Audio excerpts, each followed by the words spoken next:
Good morning, girls. Good morning, Newton County. Welcome to InspiHER. What a great day to be here together. It is so wonderful to join you to kick off an amazing day of inspiration and creativity. My name is Alefiya Master, and I am so glad to be with you today. I'm so glad that I get to join you and be a small part of your day.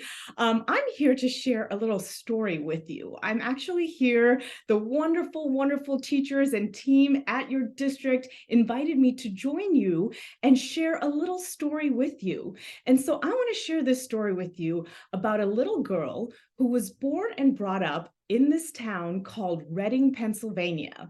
If you've ever played Monopoly, you know that there's a Reading Railroad. It's not Reading, it's Reading Railroad. This little girl was born and brought up in this town called Reading, Pennsylvania, and her brother were two of maybe 5 kids of color in her entire elementary school. Now, keep in mind, her school had about 700 kids, so she stood out. She was different. She was somebody that people pointed at a lot. And unfortunately, on the playground and in class, she got bullied. She got made fun of. She got called things like burnt toast, which is not a nice thing to do. Don't bully anybody. If you see it happening, make sure you stop it. But she got made fun of a whole lot. And when she was on the playground trying to join the group of girls practicing cheers for cheerleading, she always got left out. And she was never a part of the group. And she really felt very sad about that. And this little girl, when she was about 8 years old, her parents came to her and told her that she was going to move halfway around the world to India, which is where her parents were originally from, and make this upside down, backwards decision to move from the United States all the way back to India. And when she heard this news, I got to tell you, she was nervous. She was nervous because she was leaving her home. She was leaving the places that she knew. She was leaving her friends. She had two. But she was also excited because she was going to a place where everyone was going to look just like her. And she thought, when I go to school, I won't get bullied and I won't get made fun of because I'll be going to school with everyone who has the same skin color as me or who looks just like me. So she was nervous, but she was also really excited about this new experience and this new journey. Now, when she moved to India, she had to learn 3 new languages. And she did that really quickly because her grandparents spoke one language, the kids at school spoke another language, the people at the store spoke another language. So she was exposed to a lot of new languages and foods and all kinds of different cultures when she moved back to India. And on her first day of school, she was so excited. She was so excited because she was going to take her Lisa Frank stickers. Hopefully, some of you know what Lisa Frank is. I don't know if there's still a thing. There was a trapper keeper back in the day. Adults in the room, I know you'll know what a trapper keeper is. Girls, you may not know what a trapper keeper is, but it's a really fancy 3-folder, 3-ring binder with a flap. But this little girl had a trapper keeper, and she had this collection of stickers, and she had this craft box that she had carefully selected, all these beads and sequins and glitter, all these things that she was so excited to take to school on her first day of school. And again, remember, she was also really excited because she thought, hey, I'm going to school with a bunch of other people that just look just like me, so this is going to be fun. This is what her class looked like. This is what her class looked like when she went to school. By the way, this story and this little girl is me. This is my story. This is a story about me. I'm the tall one there on the left. And when I went to school on my first day, I was so excited, but I had different things that other kids didn't have. I spoke differently because I was born in the United States and I had an American accent. None of the kids in India spoke that way. I was taller than everybody else for some reason, so I still stood out. And I realized at that moment, at that very young age, I realized a lesson that I want to share with you today. You will always stand out. And that's okay. That is your superpower. It is your superpower to be exactly who you are. No one else in the world can be you. No one else in the world has your specific skills and talent and beauty. It's okay to stand out. When I was younger, I stood out because of the color of my skin. I stood out because of my height. I stood out because of the way that I spoke. As I got older, I stood out because of my gender. I stood out because I was the youngest person in the room sometimes. I stood out because I stood up for things that were important to me. And that's something that I want to share with you today. Learn how to be comfortable with standing out, with being different, because that is your magic. After I went to school, I decided to go to college and learn how to become a teacher. I am a teacher. I taught for many years. I taught little ones. These are the first group of students that I taught. They were 3- and 4-year-old kids that I taught many, many moons ago. 10 years later, they are now taller than me. Those are the same kids that I taught. They are now taller than me. But I loved teaching and I loved being in the classroom. But I had a problem.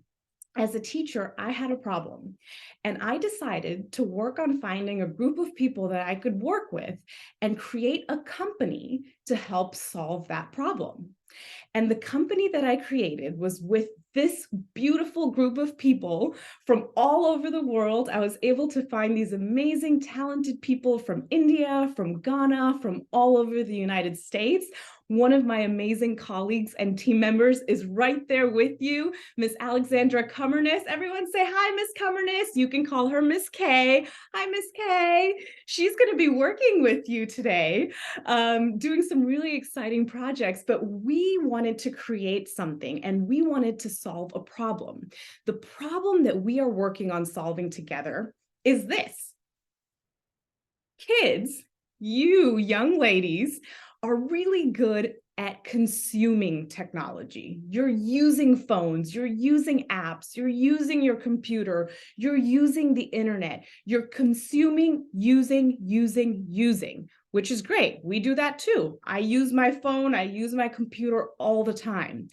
But the only way to make sure that the future is something that is good for you and the people that you love is to not just use the technology, but to create it. We want to show you how to create the things that you wish existed. That's what we're here for today at InspiHER, right here in Newton County. We are here to create things, to create the things that we wish existed. And so my team and I worked on building a program to help teach you how to create a mobile app. What? Anyone in the room ever built a mobile app before? That's what I thought. I'm so excited to share with you that Miss K is going to be working with you today on teaching you how to create your very own mobile app and see it on a computer or on a phone. Like this girl here on the left, she created an app all about babysitting because she was really, really passionate about babysitting. She wanted to teach other kids how to be a good babysitter. So she made a all about babysitting mobile app.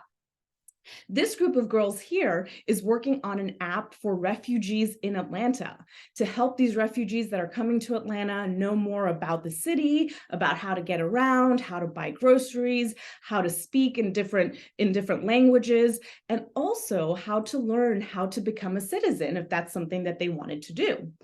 This student here works on a cattle farm in Texas. His family has a cattle farm, and that's what he does on the weekends and in the afternoons. And so he made a mobile app that helps him track lost cattle. Sometimes the cattle get lost, they lose their way. He made an app that helps you figure out where they are and how to find them. And with this, I wanted to share with you the next lesson that I learned and that I want you to think about today. I started off as a teacher, but I realized that my journey was to work on a different project and a different program, which is creating a business and creating something that I wish existed, using a problem that I have to create something new and innovative. And that's what I want you to do today. Try everything. Try everything. Your teachers have done such a great job putting this event together and bringing experiences to you. Try something new. You never know what's going to happen if you don't try it. You never know what you're missing out on. You never know what you're going to learn unless you try something new. I'll tell you what, I don't know how to code. I am not a coder, and I run a tech company. And I say that not because coding is not important. Coding is essential. We could not do what we do without our coders, but we also couldn't do what we do without our designers and our testers and our sales and our marketing teams. There's so many different things that come together to create technology.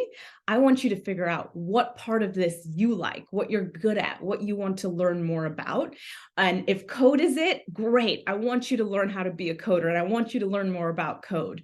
But you can also learn about designing and about testing and about thinking about those great ideas that help us come up with the next great innovation. I want you to think about how you can be a preneur, anypreneur. I am an edupreneur, an educator turned entrepreneur.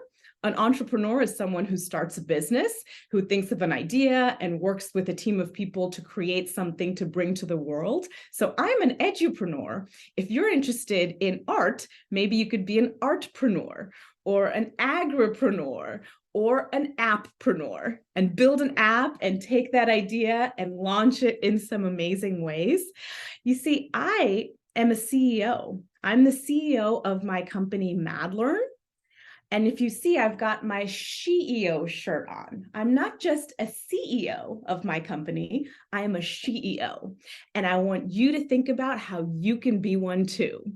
Thank you so much for having me here today. It is so wonderful to meet you. Enjoy your day and make sure you think of ways to create the things that you wish existed. Thank you, girls. Take care. Bye-bye.